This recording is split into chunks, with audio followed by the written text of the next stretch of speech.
बिस्मिल्लाहिर्रहमानिर्रहीम। अस्सलामु अलैकुम वरहमतुल्लाहि वबरकातुहू।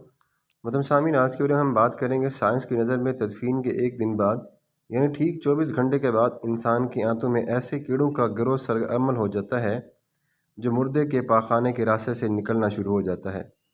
साथ ही नाकाबिल बर्दाश्त बदबू फैलना शुरू करता है जो कि दरअसल अपने हम पेशा कीड़ों को दावत देती हैं। यह ऐलान होते ही बिच्छू और तमाम कीड़े मकोड़े इंसान के जिस्म की तरफ हरकत करना शुरू कर देते हैं और इंसान का गोश्त खाना शुरू कर देते हैं। तदफीन के 3 दिन बाद सबसे पहले नाक की हालत तब्दील हो जाती है। 6 दिन बाद नाखून गिरना शुरू हो जाते हैं। 9 दिन के बाद बाल गिरना शुरू हो जाते हैं। इंसान के जिस्म पर कोई बाल नहीं रहता और पेट फूलना शुरू हो जाता है।